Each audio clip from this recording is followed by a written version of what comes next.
Hello everyone, welcome to Sarathi mathematics. तो आज के इस लेक्चर में हम बीएससी थर्ड ईयर के रियल एनालिसिस के इम्पोर्टेंट क्वेश्चंस के बारे में डिस्कस करेंगे विद सॉल्यूशन। मैंने आपको 13 क्वेश्चंस तक तो पहले करा रखे हैं। अगर आपने प्रीवियस वीडियो नहीं देखी हैं तो आप चैनल पर जाकर देख सकते हैं। और साथ ही साथ अगर आपको रियल एनालिसिस की पूरी प्लेलिस्ट चाहिए, आपको डिटेल में पढ़ना है, तो मैंने बना रखी है। आप चैनल पर जाकर चेक कर लीजिए, आपको वहाँ पर अच्छे से मिल जाएगी। और अगर अभी तक आपने चैनल को सब्सक्राइब नहीं किया है तो प्लीज़ चैनल को सब्सक्राइब करें और ज़्यादा से ज़्यादा इस वीडियो को अपने फ्रेंड्स में शेयर करें, जिससे मुझे सपोर्ट मिले और मैं आगे भी आपके लिए इसी तरीके से वीडियो बनाती रहूं। और साथ में आप इस वीडियो को भी लाइक भी ज़रूर करें। तो बिना टाइम वेस्ट के अपनी वीडियो को स्टार्ट करते हैं। तो हमारा जो क्वेश्चन नंबर 14 है वो क्या है, देखिए। Let F be the function defined on closed interval क्या है हमारा, ये 0,1 है, बाई एफ एक्स हमारा क्या दे रखा है 0 व्हेन एक्स इज इरेशनल, 0 दे रखा है।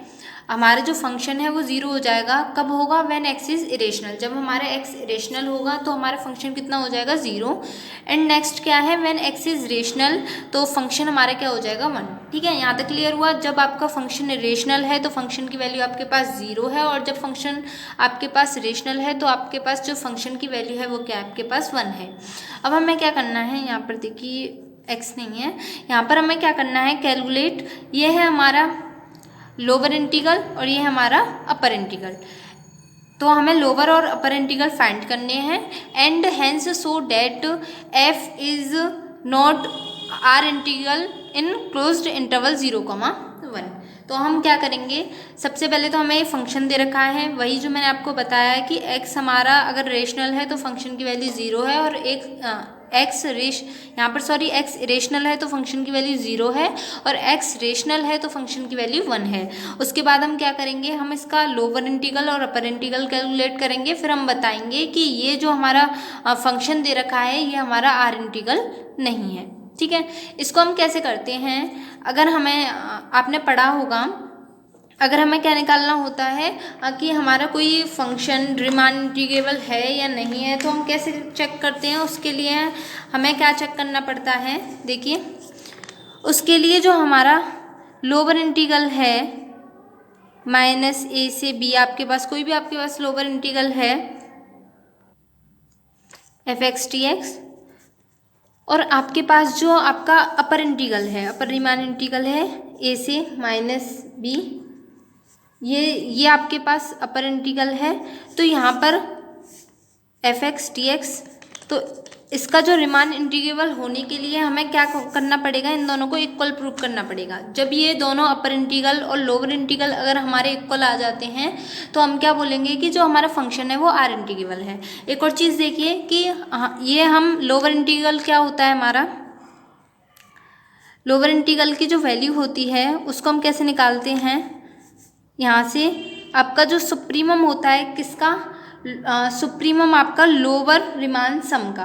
तो लोअर रीमान सम क्या है, LPF, इस तरीके से इसे लोअर रीमान सम को डिनोट करते हैं। और यहाँ पर जो हमारा P है वो क्या है आपके पास, P आपका एक पार्टीशन है, P इज पार्टीशन ऑफ, ये जो हमारा पार्टीशन ऑफ, ये आपका जो इंटरवल है इसका एक पार्टीशन है। ठीक है, तो यहाँ पर जो हमारा लोअर इंटीग्रल हो गया वो क्या हो गया, आपका सुप्रीमम होगा लोअर रीमान सम का। और इस तरीके से भी आप निकाल सकते हैं, जो आपका लोअर रीमान सम निकल कर आए उसमें आप limit n tends to infinity put करेंगे लोअर रीमान सम में। ठीक है, इस तरीके से सेम इसी तरीके से अगर आपका अपर इंटीग्रल है, अपर इंटीग्रल तो आप कैसे निकालोगे, एफ एक्स टी एक्स, इसकी जो वैल्यू होती है आपकी किसके इक्वल होती है, यहाँ पर आपका था सुप्रीमम, और इसकी जो वैल्यू होती है वो आपकी किसके इक्वल होती है, इन्फीमम ऑफ, ये है upper Riemann sum U P comma F. ठीक है, और पी यहाँ पर सेम वही है, पार्टीशन है ए कोमा बी का। इसको भी हम इस तरीके से जब क्वेश्चन में निकालेंगे तो यहाँ पर हम क्या करेंगे, limit n tends to infinity, और यहाँ पर जो हमारा अपर रिमान सम है इसमें n tends to infinity put कर देंगे। ठीक है, तो इससे हमारी इस तरीके से वैल्यू कैलकुलेट हो जाएंगी। सबसे पहले हमें लोअर रिमान सम निकालेंगे, फिर हम अपर रिमान सम निकालेंगे, फिर इनका जो इंटीग्रल निकालने के लिए अपर इंटीग्रल और लोअर इंटीग्रल निकालने के लिए हम n tends to infinity put कर देंगे। और अगर वो दोनों इक्वल आ रहे हैं तब हम क्या बोलेंगे कि हमारा फंक्शन इंटीग्रल है। और अगर हमारे ये दोनों जो वैल्यू हैं अपर रिमान इंटीग्रल और लोअर रिमान इंटीग्रल की अगर इक्वल नहीं आ रहे हैं तब हम क्या बोलेंगे, फंक्शन इज नॉट इंटीग्रेबल इन जो हमारा इंटरवल दे रखा है उसमें। ठीक है, तो अब हम क्वेश्चन की तरफ देखते हैं क्या है। तो यही है सेम। अब हमें इनकी वैल्यू कैलकुलेट करनी है, तो इनकी वैल्यू कैलकुलेट करने के लिए हमें क्या करना पड़ेगा, जो हमारा अपर रिमान सम है और लोअर रिमान सम उनकी वैल्यू निकालनी पड़ेगी। तो सबसे पहले हम वो वैल्यू निकालते हैं। तो वो वैल्यू किस तरीके से निकलेगी, देखिए सबसे पहले क्या बात है कि f is bounded, f bounded है, जो फंक्शन की वैल्यू है वो किसके बीच में है, 0 और 1 के बीच में। ठीक है, x belongs to closed interval 0,1। अब हमें एक पार्टीशन लेना होता है, तो हम पार्टीशन ले लेते हैं, let p be any partition of closed interval 0,1। तो हमारा जो इंटरवल दे रखा है, अब जो हमारा इंटीग्रल दे रखा है तो उसका हमने p एक क्या मान लिया है, एक पार्टीशन मान लिया है। फिर क्या है, then for any sub interval x r minus 1 comma X R of p। और हमने हमारा जो पार्टीशन है p उसका एक सब इंटरवल क्या है, x r minus 1 comma X R हमारा एक सब इंटरवल है। ठीक है, पार्टीशन, आपको पार्टीशन पता होना चाहिए। पार्टीशन किस तरह क्या होता है आपका, यहाँ देखिए पार्टीशन जो होती है वो जैसे हमारा एक क्लोज्ड इंटरवल है तो पार्टीशन की वैल्यू हम किस तरीके से बनाते हैं, a equal x0 comma x1 so on xn equal b। यानी कि आप ये वाले टर्म को इंक्रीजिंग टर्म में लेते हुए हमारा जो पहला टर्म रखेंगे वो क्या हम रखेंगे, जो हमारे a है जैसे 0 है तो पहला टर्म 0 और जो लास्ट टर्म है वो क्या रखेंगे 1। ठीक है, b लास्ट टर्म b रखेंगे और फर्स्ट टर्म हम a रखेंगे और बीच में हम इंक्रीजिंग करते हुए लेंगे। आप किसी भी तरीके से इसे तोड़ सकते हैं, ये सब मैंने आपको बता रखा है, लोअर रिमान सम, पार्टीशन वगैरह, तो आप चेकआउट कर सकते हैं। तो देखिए अब हमारे यहाँ से क्या होगा, हमने क्या कर लिया, एक सब इंटरवल मान लिया।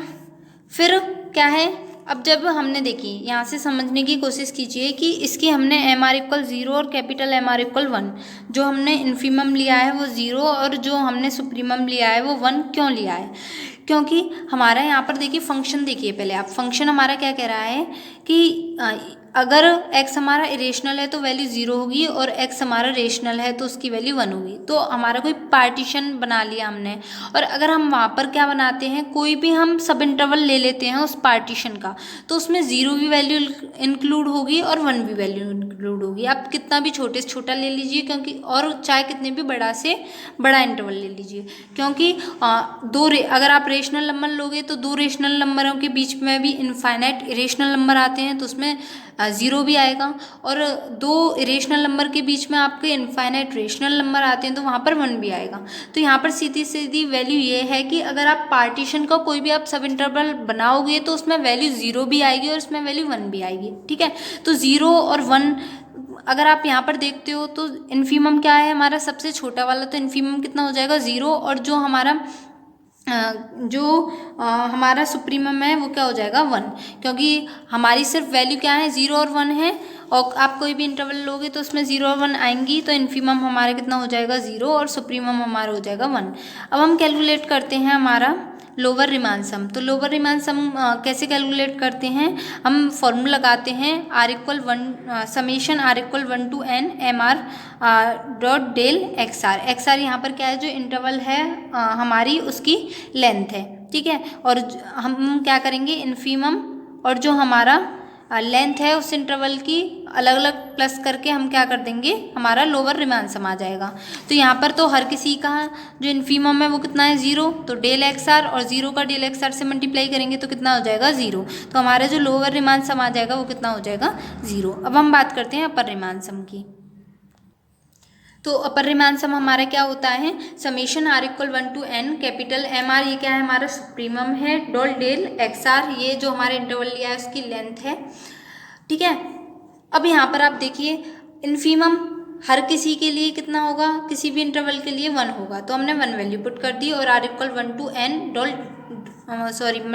Dot del X R. तो यहाँ पर 1 का मल्टीप्लाई इसमें करेंगे तो summation r equal 1 to n del X R हो जाएगा। अब देखिए हमने यहाँ पर 1 कैसे लिख दिया है, डेल एक्स आर। अब आपकी जो वैल्यू होगी, जो summation r equal 1 n del X R की वैल्यू आपके पास कितनी होती है, b माइनस ए। अब हमारा जो इंटरवल है a कॉमा b, उसमें b की वैल्यू कितनी है, 0,1 है ना, उसमें v की वैल्यू कितनी है 1 और a की वैल्यू कितनी है 0। तो 1 माइनस 0 आपके पास कितना हो जाएगा 1, इसलिए हमने जो डेल एक्स आर पुट किया है वो हमने क्या पुट कर दिया है 1। ठीक है, तो हमारा जो अपर रिमान सम आ गया वो 1 आ गया और लोअर रिमान सम क्या हो गया हमारा 0। अब हम बात करते हैं इंटीग्रल की, अपर इंटीग्रल और लोअर इंटीग्रल की। तो जो हमारा लोअर इंटीग्रल है उसकी हम वैल्यू कैसे निकालते हैं, limit n tends to infinity lower Riemann sum. तो लोअर रिमान सम हमारा कितना है 0, और अगर हम उसमें n tends to infinity put करेंगे तो भी हमारी वैल्यू कितनी आ जाएगी 0। तो जो हमारा लोअर इंटीग्रल है उसकी वैल्यू कितनी आ जाएगी आपके पास 0। अब हम बात करते हैं अपर रिमान इंटीग्रल की। तो अपर रिमान इंटीग्रल कैसे निकालते हैं, जो हमारा अपर रिमान सम आया है उसका n टेंड्स टू इन्फिनिटी, तो अपर रिमान सम हमारे पास आया है 1, तो 1 में जब हम n tends to infinity put करेंगे तो भी हमारा 1 आ जाएगा। तो हम क्या बोल सकते हैं कि जो हमारा अपर रिमान इंटीग्रल है वो कितना आ गया 1। अब आप यहाँ से देख सकते हो कि आपकी जो वैल्यू है लोअर रिमान इंटीग्रल की और अपर रिमान इंटीग्रल की इक्वल नहीं है, क्योंकि जो लोअर इंटीग्रल की वैल्यू है वो कितनी है 0 और जो अपर इंटीग्रल की वैल्यू है वो कितनी है 1, तो ये आपस में इक्वल नहीं है। तब हम क्या बोलेंगे कि ये जो हमारा फंक्शन है यहाँ पर नॉट आएगा, function is not integrable in closed interval 0,1।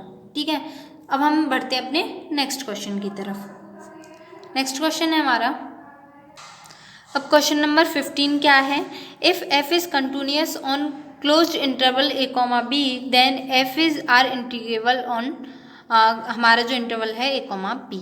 तो अगर कंटिन्यूअस होगा तो वो हमारा इंटीग्रेबल भी होगा, ये यहाँ पर आपसे बोला जा रहा है। तो कैसे प्रूव करेंगे इसे, अब यहाँ पर हमें क्या दे रखा है, f is continuous on closed interval a comma b, यानी कि f क्या है हमारे पास कंटिन्यूअस है। अब f हमारे पास कंटिन्यूअस है a कॉमा b पर क्लोज्ड इंटरवल पर, तो आपको यहाँ से पता ही है कंटिन्यूअस है तो ये बाउंडेड भी है a कॉमा b पर। फिर हम यहाँ से क्या देख सकते हैं, जब हमारा कोई फंक्शन कंटिन्यूअस होता है एक क्लोज्ड एंड बाउंडेड इंटरवल पर a कॉमा b पर, तो फंक्शन हमारा यूनिफॉर्मली कन्वर्ज भी होता है। ठीक है, यूनिफॉर्मली कंटिन्यूअस भी होता है। तो देखिए, also since f is continuous on a closed end bounded interval a comma b, तो क्या हो जाएगा हमारा f is uniformly continuous on interval a comma b। देखिए, f is uniformly continuous on a comma b। अब हम क्या करते हैं, हमें पता है यूनिफॉर्मली कंटिन्यूअस की हमारे पास डेफिनेशन क्या होती है कि अगर हमारे पास कोई साइलेंट ग्रेटर देन 0 है तो वहाँ पर एक डेल्टा एग्जिस्ट करेगा 0 से बड़ा, सच डेट किस तरीके से, ये हमारी यूनिफॉर्मली कंटिन्यूअस की डेफिनेशन है। तो del F X minus del F Y क्या होता है हमारा, साइलेंट से छोटा होता है। तो हम यहाँ पर साइलेंट की वैल्यू कितनी ले रहे हैं, साइलेंट अपॉन b माइनस 1। ठीक है, क्योंकि आगे जाके आपको पता पड़ेगा b माइनस 1 से b माइनस ए से b माइनस ए कट हो जाएगा और फिर आप इसको यहाँ पर क्या बचेगा साइलेंट। आप लेने को तो यहाँ पर पहले साइलेंट भी ले सकते थे, लेकिन फिर आपको बाद में कुछ प्रॉब्लम होती, तो इसलिए हम यहाँ से पहले ही साइलेंट लेकर चल रहे हैं। ठीक है, तो व्हेनेवर, और ये डेफिनेशन का ही पार्ट है हमारा, जब हमारा x माइनस वाई का जो मोड है वो क्या होगा, डेल्टा से छोटा होगा। ये हमारी क्या हो गई फर्स्ट इक्वेशन। अब हम क्या करते हैं, let p equal a equal X naught comma x1, यहाँ से हमारा कहाँ तक है so on xn equal b। ये क्या है हमारे पास एक पार्टीशन है और क्या है विद नॉर्म इज क्या है हमारी नॉर्म, देखिए ये क्या है, इसको हम बोलते हैं नॉर्म, ये नॉर्म का साइन है, ये क्या है हमारा डेल्टा से छोटा है। नॉर्म क्या होती है हमारी जो ग्रेटेस्ट लेंथ होती है इंटरवल की, उसको हम क्या बोलते हैं नॉर्म। तो जो हमारी ग्रेटेस्ट लेंथ है, यानी कि अगर हम कोई भी किसी भी इंटरवल की लेंथ लेंगे वो क्या होगी हमारे पास डेल्टा से छोटी होगी, क्योंकि उसकी जब ग्रेटेस्ट नॉर्म ही उसका डेल्टा से छोटा है तो फिर हम कोई भी लेंथ लेंगे तो वो तो हमारी डेल्टा से छोटी होगी। तो since f is continuous on x r minus 1 comma X R अब देखिए f जब यूनिफॉर्मली कंटिन्यूअस है तो अगर हम कोई पार्टीशन का कोई इंटरवल ले लेते हैं XR-1, XR, तो वो भी हमारा कंटिन्यूअस होगा। और जब वो कंटिन्यूअस होगा तो वहाँ पर हमारा एक इन्फीमम भी एग्जिस्ट करेगा और एक सुप्रीमम भी एग्जिस्ट करेगा। तो हमने MR क्या मान लिया है, इन्फीमम, और सुप्रीमम MR मान लिया है। किस पॉइंट पर है, CR एंड DR पर। ठीक है, तो ये हमारा जो स्मॉल MR की वैल्यू क्या हो जाएगी, वो फंक्शन वो FCR हो जाएगी, एंड जो हमारी सुप्रीमम की वैल्यू है वो FDR हो जाएगी। अब यहाँ से वही हम कंटिन्यूअस वाली डेफिनेशन लगाएंगे। तो यहाँ पर देखिए क्या है, जब हमारा सुप्रीमम कितना है आपके पास, FDR है, और ये इन्फीमम कितना है आपके पास, FCR है। ठीक है, तो यहाँ पर जब हम इसको लगाएंगे हमें यहाँ से पता चल रहा है इस इंटरवल के किसी पॉइंट पर इसकी, मान लीजिए आपके कोई पॉइंट है और वहाँ पर आपकी C और D इंटरवल है, तो जब उसकी आप लेंथ निकालोगे, इसमें किसी की पॉइंट पर इसकी लेंथ निकालोगे तो लेंथ में आप माइनस करोगे तो वो भी आपकी क्या आएगी, डेल्टा से छोटी आएगी। क्योंकि हमने देखा है कि नॉर्म जब डेल्टा से छोटा है तो ये भी आपका डेल्टा से छोटा होगा। तो देयरफॉर फ्रॉम फर्स्ट इक्वेशन, तो आपके पास जो ये वाली फर्स्ट इक्वेशन है, ये वाली, तो इसके लिए क्या हो जाएगा आपके पास, यहाँ पर आपका क्या निकला है, C-D आपका डेल्टा से छोटा निकला है। तो इसके लिए आपकी ये वाली इक्वेशन बन जाएगी। यहाँ पर जहाँ जहाँ C है, X है और Y है, वहाँ पर हम क्या रख देंगे, CR और DR पुट कर देंगे। ठीक है, तो देखिए, तो ये हो जाएगी हमारी FCR minus FDR is less than साइलन upon B minus A। अब इसकी वैल्यू देखिए आप, FCR माइनस FDR की हम कैसे निकालेंगे। तो FCR माइनस FDR मोड का साइन है, आप इसको इस तरीके से भी लिख सकते हैं, FDR माइनस FCR, क्योंकि साइन चेंज करने पर आप पर कोई फ़र्क नहीं पड़ेगा।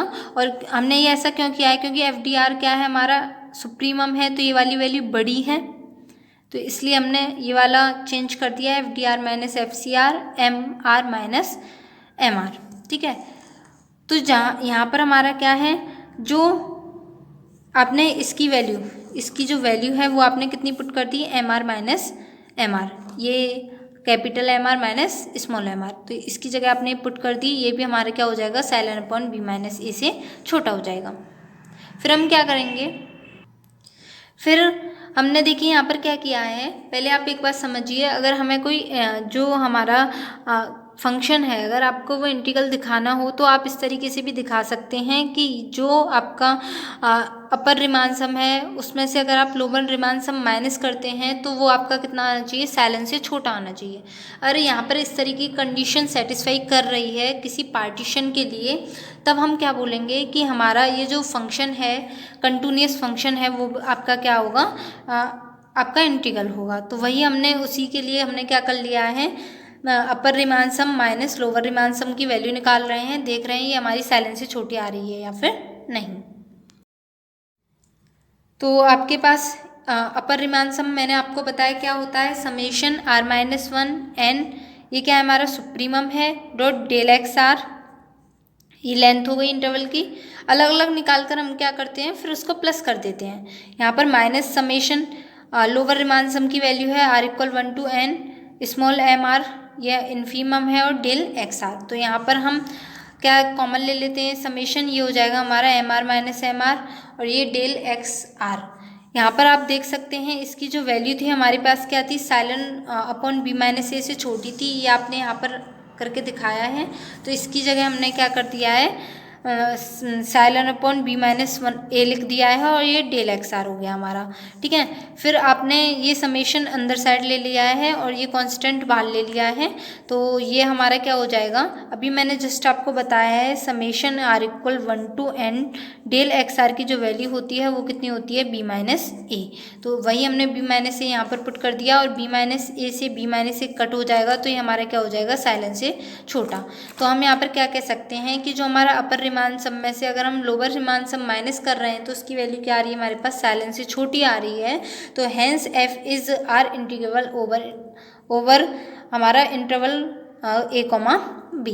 तो हम बोल सकते हैं कि जो F है वो क्या है, कंटिन्यूअस होगा, तो हमारा वो आर इंटीग्रल भी होगा जो हमारे इंटरवल दे रखा है।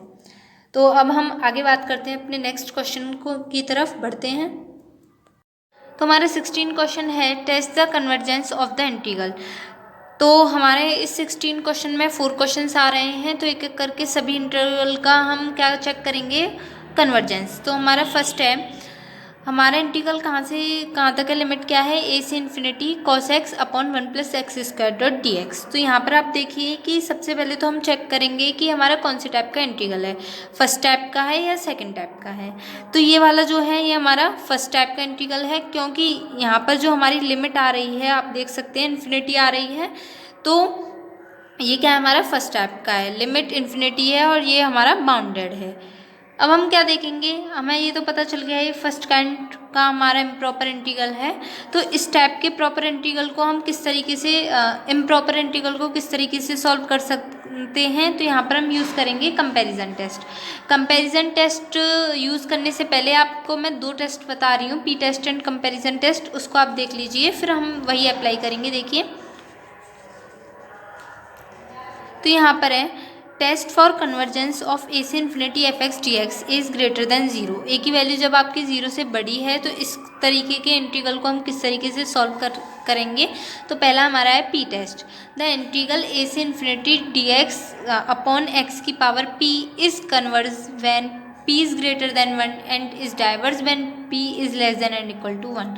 अगर हमारा इंटीग्रल इस टाइप से है dx अपॉन xp के टाइप से a से इन्फिनिटी तक लेकर, तो यहाँ पर ये हमारा जो इंटीग्रल है वो कन्वर्स कब होगा, जब p की वैल्यू हमारी 1 से बड़ी होगी, और जो हमारा ये इंटीग्रल है वो डाइवर्स कब होगा, जब p is less than and equal to 1 होगी। या तो p की वैल्यू 1 से छोटी हो या उसके इक्वल हो, तब हम क्या कहेंगे, डाइवर्स, और p की वैल्यू अगर हमारी 1 से बड़ी है तब हम उसे कहेंगे कन्वर्स। अब हम बात करते हैं कंपैरिजन टेस्ट की, और देखिए आप इस पे एग्जांपल ले लीजिए। अगर आपका इंटीग्रल कोई है कोई भी, और अगर आपका वहाँ से a से इन्फिनिटी उसकी लिमिट दे रखी है और इस टाइप से आपके पास dx अपॉन x की पावर आपका है स्क्वायर है, तो ये वाला आपका ये क्या हो जाएगा, कन्वर्ज हो जाएगा, क्योंकि यहाँ पर p की वैल्यू कितनी है, 2, जो कि हमारी 1 से बड़ी है, तो गिवन इंटीग्रल इज कन्वर्ज। अब नेक्स्ट हम बात करते हैं कंपेरिजन टेस्ट की। कंपेरिजन टेस्ट क्या होता है, let f(x) and g(x) are two function which are two function। देखिए यहाँ पर थोड़ा ये 2 बार लिख गया है। तो let f(x) and g(x) are two function which are bounded and integrable. हमारे पास 2 फंक्शन है g(x) और f(x), वो क्या है, हमारे बाउंडेड हैं और इंटीग्रेबल हैं इन a से इन्फिनिटी तक। और हमारे पास किस तरीके से हैं कि जो f(x) है वो less than and equal to है g(x) के, when x is greater than and equal to a, then if a से इन्फिनिटी gx is convergent, तब अगर हमारा जो a से इन्फिनिटी gx dx है अगर वो हमारा कन्वर्जेंट होगा, तो हमारे पास ऑटोमेटिकली जो a से इन्फिनिटी f(x) dx है वो भी हमारे पास क्या हो जाएगा, कन्वर्जेंट। अगर ये हमारे पास डाइवर्जेंट होगा तो ये हमारे पास क्या हो जाएगा, डाइवर्जेंट। तो कहने का मतलब ये है, इस टाइप की हम जब इसको सॉल्व करेंगे तो क्या करेंगे, एक और ऐसे ही हम इंटीग्रल ले लेंगे उससे बड़ा वाला, फिर उसको चेक करेंगे कि वो हमारा कन्वर्जेंट है या डाइवर्जेंट। तो जो अभी मैंने आपको एग्जाम्पल बताया सेम कंपेरिजन टेस्ट से होगा। किस तरीके से, देखिए तो यहाँ पर हमारा क्या है, इसे infinity cos x upon 1 + x² dx है। तो यहाँ पर हम क्या करते हैं, आपको पता है, देखिए सॉल्यूशन फर्स्ट काइंड है आपका ये। तो जो cos x की मॉड की वैल्यू होती है वो आपकी 1 के इक्वल, 1 से लेस देन या इसके इक्वल होती है, लेकिन हमसे यहाँ पर क्या पूछा है, 1/1 + x²। तो ये हो जाएगा हमारा 1 + x²। आप डिवाइड कर दोगे तो ये भी हमारी 1 + x² हो जाएगा। अब आप इस वाली सीरीज़ के लिए इसको चेक करिए। यहाँ पर आपको ये पता चल रहा है कि ये वाली जो सीरीज है वो आपकी क्या है, देखिए ये हमारी इससे भी छोटी हो जाएगी, 1/1 + x²। ठीक है, 1/x², ये इससे बड़ी है, ठीक है, क्योंकि यहाँ पर डिनोमिनेटर बटा था और ये छोटा हो गया, तो ये वाली हमारी इससे भी बड़ी हो गई। अब हम इसके लिए चेक करते हैं 1/x² के लिए। तो 1/x² a से इन्फिनिटी 1/x² डॉट dx आपका कैसा है, अभी तुरंत मैंने आपको बताया था। हम यहाँ पर p टेस्ट से चेक कर सकते हैं, या फिर आप फिर इसका इंटीग्रल निकाल के फिर आप इसको चेक कर सकते हैं। तो यहाँ पर हम p टेस्ट अप्लाई करेंगे। तो p टेस्ट आपका क्या कहता है कि अगर आपकी p की वैल्यू क्या आ रही है, 1 से बड़ी आ रही है, p की वैल्यू कैसी हो जाएगी हमारे पास, कन्वर्जेंट। और यहाँ पर देखिए आप, यहाँ पर जो हमारी पी की वैल्यू है वो कितनी आ रही है 2, जो कि हमारी 1 से बड़ी है। तब हम क्या कहेंगे कि जो हमारा a से इन्फिनिटी 1/x² dx है इंटीग्रल, ये क्या है हमारे पास कन्वर्जेंट है। ठीक है, तो जब ये हमारे पास कन्वर्जेंट है तो आप क्या कह सकते हो कि बाई कंपैरिजन टेस्ट आप लिख देना, by comparison test if a से इन्फिनिटी 1/x² dx is convergent, then फिर आप लिख देना a से इन्फिनिटी cos x upon 1+x² dx is also convergent. ठीक है, अब हम बात करते हैं सेकंड पर। अब सेकंड देखिए, इसका जो सेकंड पार्ट है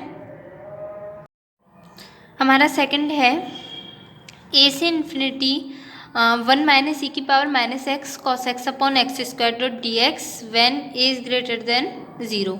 अगर आपको बैकग्राउंड नॉइज़ आ रही है तो प्लीज़ उसको अवॉइड करें। तो ये देखिए कैसे होगा, यहाँ पर ये आपको पता तो चल ही रहा है कि आपका यहाँ पर लिमिट आपकी क्या आ गई इन्फिनिटी है, तो ये आपका फर्स्ट काइंड का इम्प्रॉपर इंटीग्रल है। अब हम देखेंगे ये सॉल्व कैसे होगा। तो ये वाला जो इंटीग्रल है ये हमारा सॉल्व होगा बाय एवल्स टेस्ट से। तो सबसे पहले जानते हैं एवल्स टेस्ट होता क्या है। तो यहाँ पे देखिए आपका प्रोडक्ट के फॉर्म में है, तो इसलिए हम यहाँ पर एवल्स टेस्ट लगा सकते हैं। तो एवल टेस्ट क्या होता है वो मैं आपको बताती हूँ।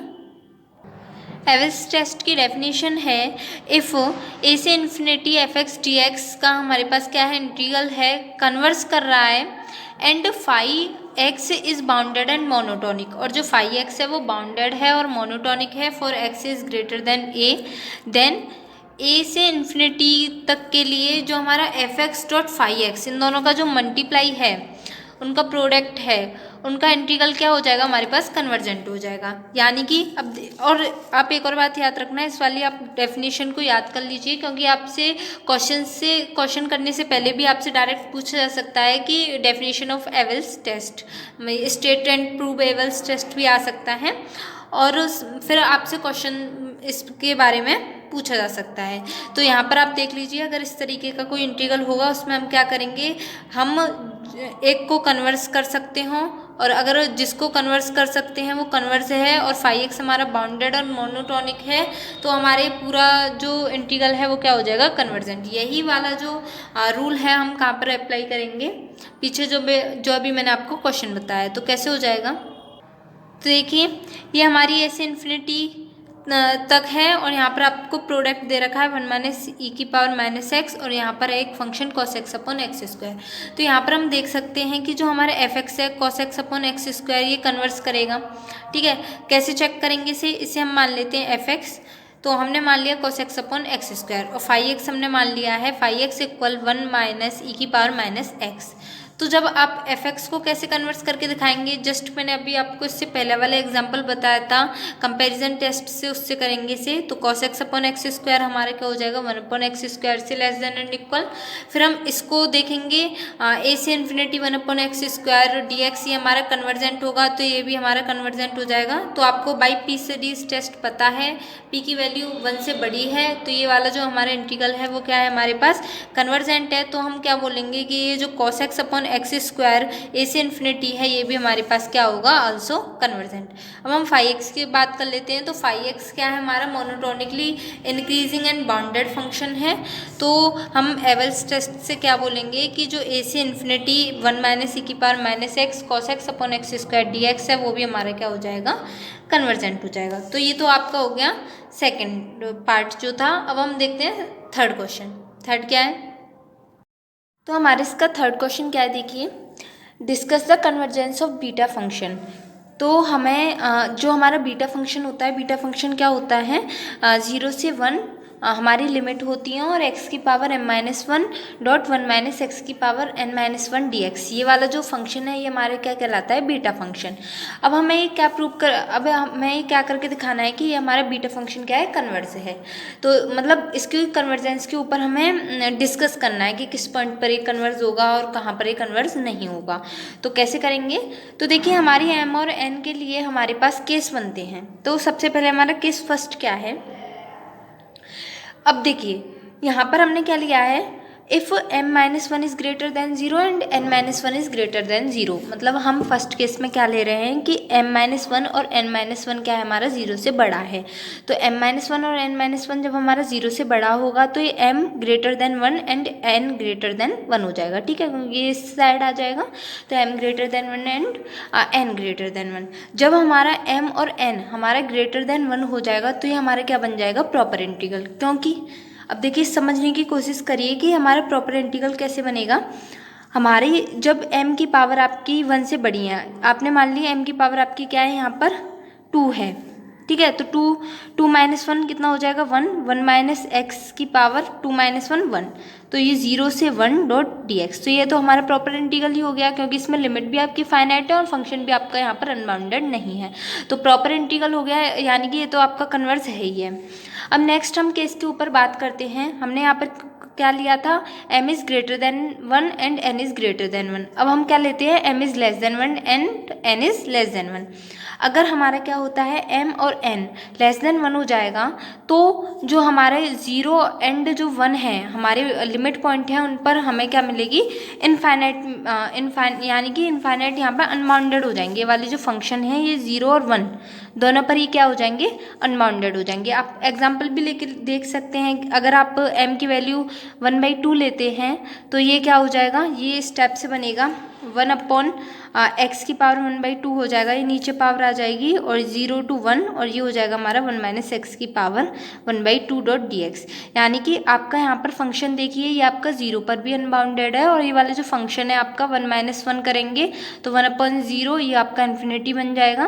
तो ये आपका 1 पर भी इनफाइनाइट है। तो हम कह सकते हैं कि अगर हम m और n की पावर 1 से छोटी लेते हैं तो ये जो हमारा फंक्शन है वो हमारे दोनों जो लिमिट पॉइंट हैं 0 और 1 दोनों पर ही अनबाउंडेड होगा। इस केस में हम क्या करते हैं, और ये भी देख सकते हैं आप, जब इसकी वैल्यू आप लेते हैं बड़ी छोटी लेते हैं m की 1 से, तो यहाँ पर ये किस टाइप का इंटीग्रल बन रहा है, आपका इम्प्रॉपर इंटीग्रल है, वो भी आपका सेकंड टाइप, क्योंकि आपकी यहाँ पर लिमिट तो क्या है आपकी फाइनाइट है, लेकिन जो हमारा फंक्शन है लिमिट पर क्या हो रहा है, अनबाउंडेड। तो जैसे हम सेकंड इंटरवल के लिए यूज़ करते हैं वही हम यहाँ पर लगाएंगे, second kind of improper integral. तो क्या करेंगे, अब जब दोनों पे ही हमारी क्या आ रही है, ये अनबाउंडेड हो रहा है फंक्शन, तो हम क्या करेंगे, इस लिमिट को तोड़ के लिख देंगे। ये वाला जो हमारा फंक्शन है इसको हम तोड़ के लिख देते हैं 0 से 1/2 और फिर हम लिख देते हैं 1/2 से 1 तक के लिए, ठीक है। स्टेप से हमने ये लिख दिया। अब हम अलग अलग कन्वर्जेंस के लिए चेक करेंगे। इसको हम मान लेते हैं I1 और ये पूरा इंटरवल क्या है हमारा I, इसको हम मान लेते हैं I1 और इसको हम मान लेते हैं I2, ठीक है। तो सबसे पहले हम चेक करते हैं I1 के लिए। तो हियर f(x) तो हम यहाँ पर किस स्टेप से चेक करेंगे, देखिए हम इस फंक्शन को किस तरीके से लिख सकते हैं, 1 माइनस एक्स की पावर n-1, और इसको जब हम अपॉइंट में नीचे ले आएंगे तो ये हो जाएगा x की पावर 1 माइनस m, क्योंकि नीचे आके माइनस में आ जाएगा और माइनस का हम जब आगे लेंगे तो ये हो जाएगा 1 माइनस m। तो यहाँ पर आप देख सकते हैं इस वाले इंटीग्रल में हम I1 के बारे में कन्वर्स के बारे में डिस्कस कर रहे हैं। तो इस वाले इंटीग्रल में हमारा क्या है, यहाँ पर 0 जो है 0 पर हमारा जो फंक्शन है वो अनबाउंडेड हो रहा है। तो हम क्या करते हैं, 0 पर जब हमारा फंक्शन अनबाउंडेड होता है तो देखिए, तो यहाँ पर एक और चीज़ देख लीजिए आप कि f(x) की वैल्यू है वो है 1 माइनस एक्स की पावर n-1 x की पावर 1 माइनस m। तो यहाँ पर हम क्या लगाएंगे, कंपैरिजन टेस्ट होता है वो अप्लाई करेंगे। तो हम एक g(x) देखते हैं, तो जिससे हमें फाइनाइट, अगर हम limit n tends to infinity put करते हैं f(x) अपॉन g(x) पर, अगर और हमें वो क्या मिल जाती है, फाइनाइट एंड नॉन जीरो मिल जाती है, तब हम वहाँ पर कन्वर्जन के ऊपर इसके बारे में डिस्कस करेंगे। तो हम g(x) क्या कर लेते हैं, लेट g(x) हम मान लेते हैं 1/x की पावर 1 माइनस m। तो देखते हैं, तो हमने g(x) मान लिया 1/x की पावर 1 माइनस m। अब हम क्या पुट करते हैं, लिमिट x टेंस टू 0, 0 हमने यहाँ पर इसलिए रखा है क्योंकि 0 पर ही हमारा फंक्शन अनबाउंडेड हो रहा है, तो वहाँ पर वही लिमिट रखते हैं। तो 0 x tends to 0 f(x) upon g(x) हमारा कितना हो जाएगा, हमारा f(x) क्या है, 1 माइनस एक्स की पावर n-1 है अपॉन x की पावर 1 माइनस m। तो इसमें g(x) का डिवाइड देंगे तो x की पावर 1 माइनस m, इससे कट जाएगा, तो हमारे क्या बचेगा, only on limit x tends to 0 1 minus x की पावर n-1। और जब हम यहाँ पर लिमिट 0 अप्लाई करेंगे एक्स की जगह, तो ये हमारे क्या हो जाएगा 1 की पावर n माइनस 1, और 1 की पावर अगर आप कोई भी लेते हो तो 1 ही आएगा आपका, जो कि 1 क्या है हमारा फाइनाइट एंड नॉन जीरो है।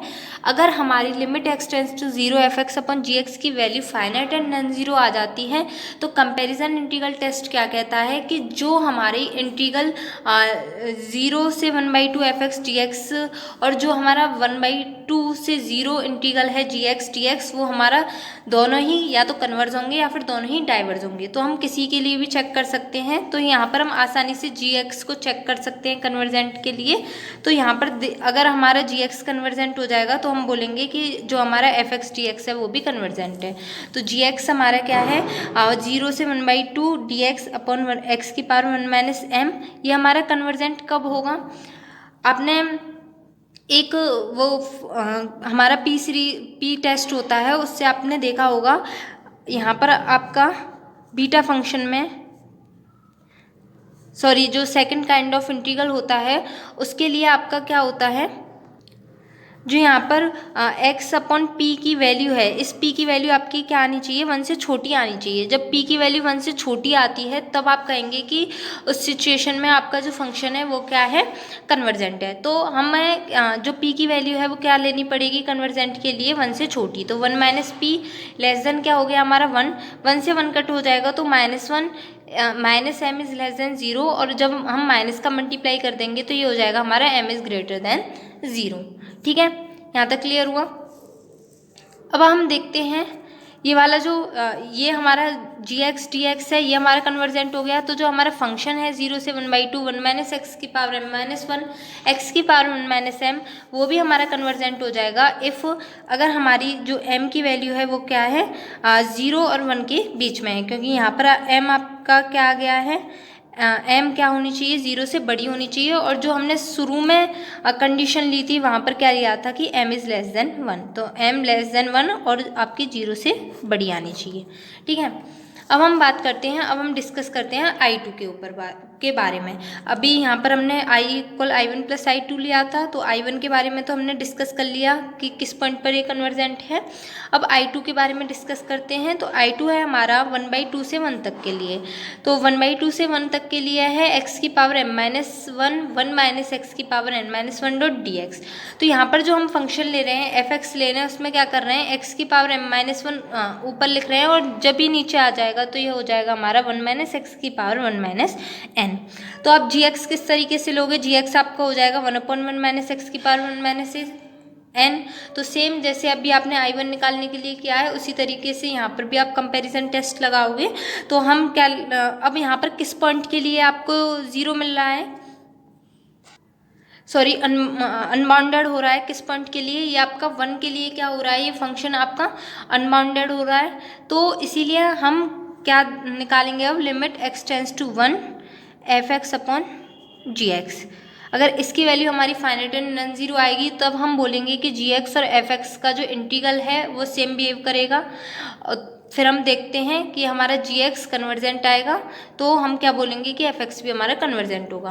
तो किस तरीके से देखेंगे इसे, तो यहाँ पर हमने कर लिया है limit x tends to 1 F x upon ji X. तो इसकी जो वैल्यू हो जाएगी एफ एक्स अपॉन जी एक्स की वो क्या हो जाएगी limit x tends to 1 X की पावर m माइनस 1।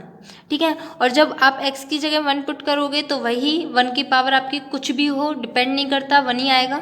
ठीक है, तो इसकी जो वैल्यू है वो आपके पास क्या आ रही है फाइनाइट एंड नॉन जीरो आ रही है। तो बाय कंपैरिजन इंटीग्रल टेस्ट से आप क्या कह सकते हो कि जो हमारा इंटीग्रल है F x T x and जो हमारा इंटीग्रल है 1/2 से 1 जी एक्स टी एक्स वो बोथ ही हमारे क्या होंगे कन्वर्स करेंगे या फिर डाइवर्स करेंगे। अगर हमारा जी एक्स डाइवर्स है तो एफ एक्स भी डाइवर्स होगा, और अगर हमारा जी एक्स कन्वर्जेंट है तो ये हमारा एफ एक्स भी कन्वर्स करेगा। तो यहाँ पर हम जो जी एक्स है हमारा वो कितना है 1/2 से 1 1/1 माइनस एक्स की power 1 minus N dot D X, ये क्या है आपका इज कन्वर्जेंट है। व्हेन किसके लिए कन्वर्जेंट हो जाएगा, ये वाला आपका 0 n की वैल्यू हमारी किसके बीच में आ रही है 0 और 1 के लिए। तो 0 और 1 के लिए आपका कन्वर्जेंट निकल कर आ रहा है। उसी तरीके से होगा ये भी आपका 1 माइनस एन की पावर 1 माइनस एन आपका लेस देन 1 होगा, तो -1 आपका लेस देन 0। तो जो तो क्या हो जाएगा, n इज़ ग्रेटर देन 0। और आपने शुरू में क्या वैल्यू ली थी, n इज़ लेस देन 1।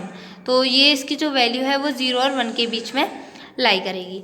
सो आपका यहाँ से आपको क्या पता चल गया कि जब आपका gx क्या कर रहा है, कन्वर्जेंट कर रहा है, तो आपका जो fx dx है, जो आपका इंटीग्रल है I2 आपके पास क्या है 1/2 से 1, ऊपर है x की पावर m-1 और नीचे है 1 - x की पावर 1 - n डॉट dx। ये भी आपका क्या होगा, कन्वर्जेंट होगा। और जब आपका I1 और I2 दोनों ही कन्वर्जेंट कर रहे हैं किसके बीच में, 0 से 1 के बीच में, n और m के लिए, तो ये आपका पूरा इंटीग्रल भी इन दोनों के बीच में क्या करेगा, कन्वर्जेंट करेगा।